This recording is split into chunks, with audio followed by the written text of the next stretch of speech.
When we talk about leadership, the emphasis has really shifted from managers who had or supposedly had all the answers and told others what to do to an age in which managers need to become facilitators and developers of the human potential within the organization.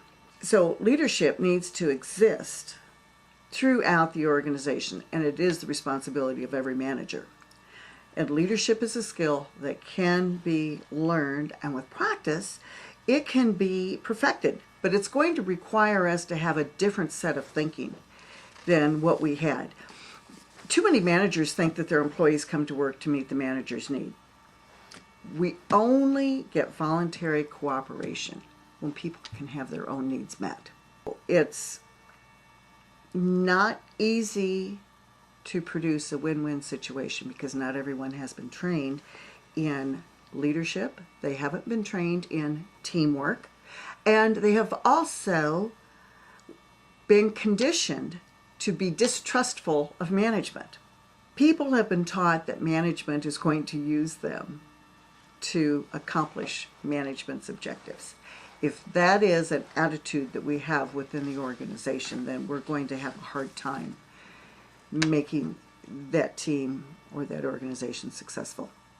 So let's talk about, why do managers fail? Why do leaders fail? Number one, there is the refusal to accept personal accountability, and there's a danger signal that we can actually identify when they say, well, my situation is different, my territory is different. An externalist is going to look for some outside cause or some outside reason as to why they have a lack of effective performance.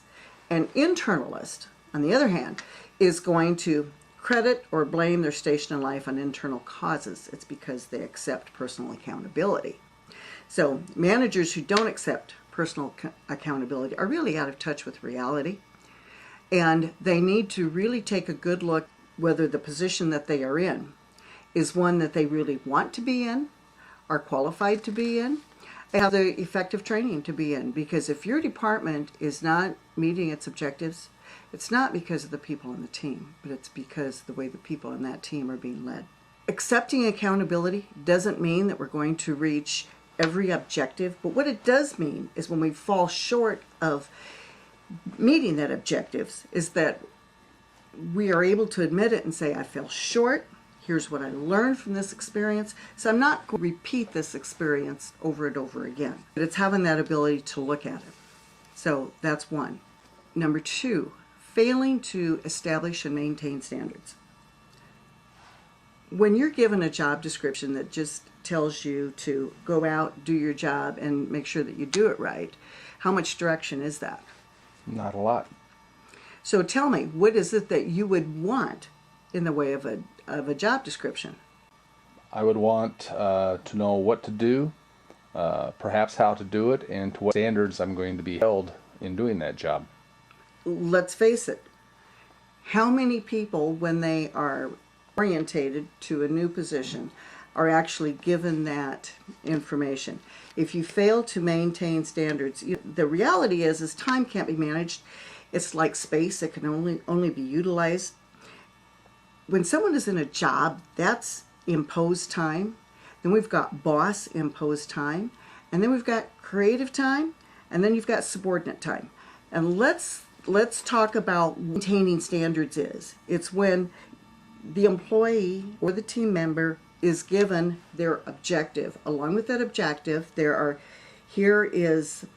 the non-negotiables, here's the expectations, here's the amount of budget that you're going to be allocated, here are what results look like. Then you allow them to do the job. We don't need to have somebody standing over them, but we need to have it communicated what the expectations are.